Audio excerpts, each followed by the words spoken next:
Hey folks, what's up? This is JDR. You are watching the Complaint Department YouTube channel.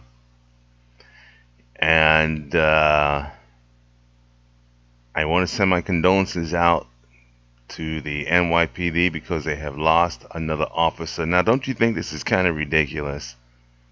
Okay? Things are getting a little bit carried away. And the Blazaho and his little brat Bratton don't seem to check it. Now, I feel kind of sorry for Bratton because I think that he is under the shoe of the Blazaho, and the Blazaho wants to have things his way. He thinks he's emperor of New York City. He's an elected official.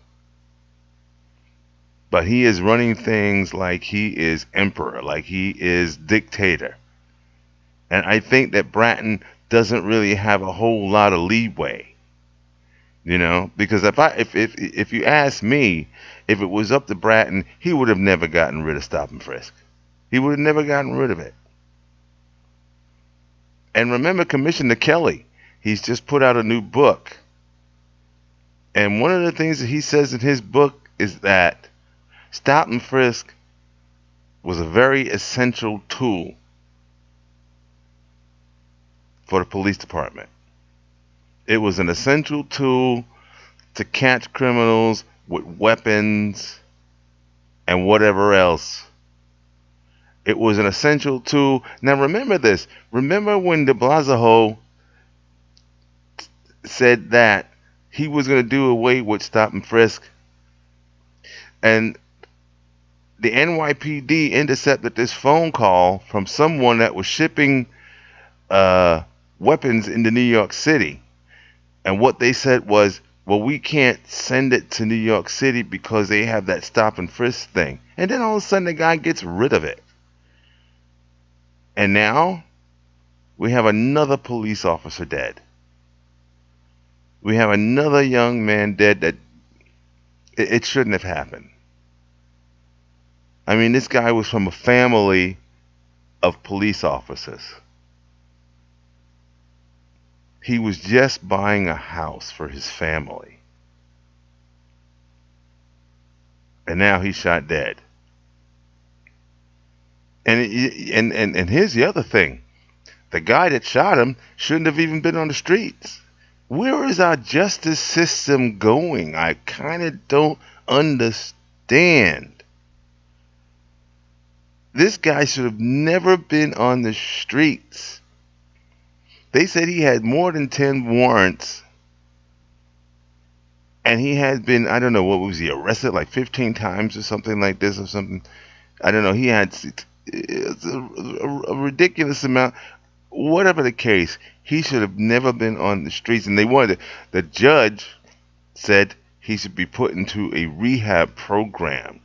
And here's the other thing. They said that even if the judge didn't put him in this rehab program, that he may have been put into it anyway, because that's just the way the system works. Well, that's a joke. That's a joke. So you have to wait for the guy to murder somebody to realize he's not supposed to be on the streets? A rehab program? Seriously? You have definitely got to give me a break. Sometimes I just don't know what to say. And I mean, the whole gun situation, I mean, when you look across the United States, listen, there are states where you expect guns.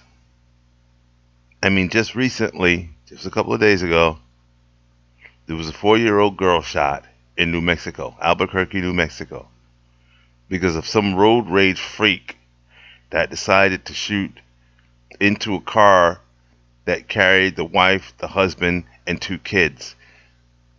And the 4-year-old girl was shot in the head. We have to we have to do something about the gun laws that do not exist. We do not have gun laws.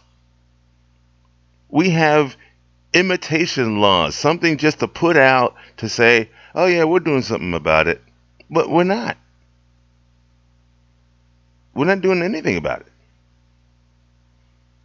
And listen, what's going on here in New York, for de Blasio to just turn a blind eye and say, listen, murders are down 65%, violent crime is down 43%, and the 2-year-olds are getting a better education. Or the second graders, excuse me. The second graders are getting a better education. Come on. Would you just shut up? It's really ridiculous. I'm tired of hearing about it. And that's why I hope this guy doesn't get voted in again. But who knows what you people out there will do? Because like I said once before, if it's not on my front doorstep, it doesn't affect me. And as far as I'm concerned, he's doing a good job. That is the attitude of many people out there. And that's unfortunate. You have to really sit back and look at what this guy's doing, which is nothing. I mean, nothing. Oh, sure. The second graders get a, better education, universal pre-K. As far as murders, robberies, assaults, as far as all of that is concerned, as far as keeping this city protected the way it should be, he is not doing a good job. As a matter of fact, what has he done for employment? What has he done for unemployment? Let me put it that way. What has he done for unemployment? I don't hear anything. Well, he'll tell you, unemployment has decreased by 14%, and we have added another 300,000 jobs. And it's BS. Okay? Don't swallow it. It's toxic. It's ridiculous. All right? On another front, and I have this from a friend of mine that I talked to, a lot of people try to get online jobs so that they can work from home. And I guess, if you use the internet, there's a lot of charlatans out there. Well, let me tell you what happened to him. He got together with a company called, what was it? Online Solutions or something.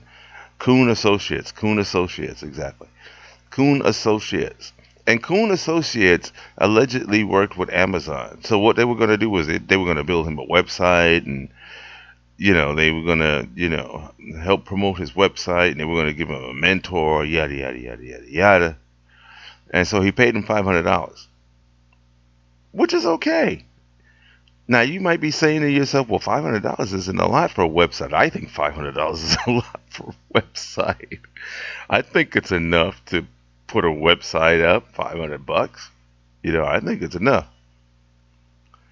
But anyway, he said the first 2 weeks he didn't hear anything, so he got into a panic, and he started calling people because they had numbers. I mean, he said they were really good. He said that they sent him 3 receipts when he paid the money, and one was from PayPal, and then there were 2 other receipts, and that there were telephone numbers on the receipts. And so he called the telephone numbers. He said he talked to accounting, he talked to administration, he talked to several people, and then they called him back. They asked him what would be the name of his website. He gave them the name of his website, and they said, okay, so you're going to be hearing from your mentor in a couple of days, yada yada yada, and nothing happened. He gets an email from PayPal saying that they sent the money back to his PayPal account. Now, here's the thing. He never sent the money through PayPal.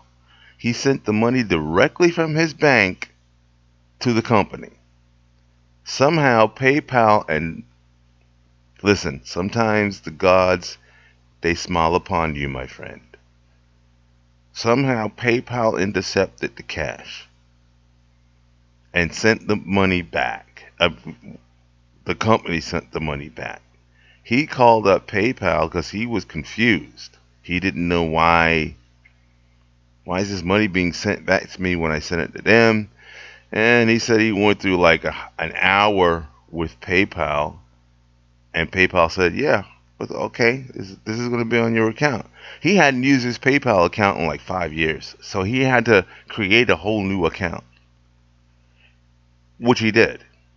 And PayPal finally said, okay, good, we're going to send the money back to that account, and yada, yada, yada. So what he does is he gets on the phone and he calls accounting from this organization, and get this. Some gentleman answers with a really bad attitude. And he was confused why this guy had this bad, aggressive attitude. Why was he being so mean? And my friend explained to the guy, well, is this Kuhn Associates, Online Solutions? And he says, you know what? It is. But you know what that company was? A money laundering company. That's right. They were just laundering the money. My boy said he could not believe it. He said he spoke to like 6 or 7 different people. He said they gave him telephone numbers to call back. They gave him names. He said they sent him a receipt with a telephone number on it. Apparently, these people were just, I don't know, renting out a home, running a scam, and when the owners came back, they broke it up. So he's lucky to get his money back because PayPal intercepted it, and he's like really happy about PayPal right now. Yeah. But let me tell you, folks, you want to get some sort of online business or some sort of make money from home business, you got to really watch your ducks, because they are out there and they will take your money and they will hightail it to Madagascar, and you will never see your cash again. Anyway, this is JDR. This is the Complaint Department YouTube channel. Don't forget the Complaint Department podcast that will be coming out this week, the newer one. And I hope, I'm having whole lot of trouble with my computer, but I hope I can get it together, And it's on iTunes, your iOS, your Android. It's on Podomatic.com. You've got David Robinson at Blogspot.com. You've got Tawaquan at your-poetry.com. So I appreciate you watching this, and I will see you the next time I decide to vent. Okay? Peace.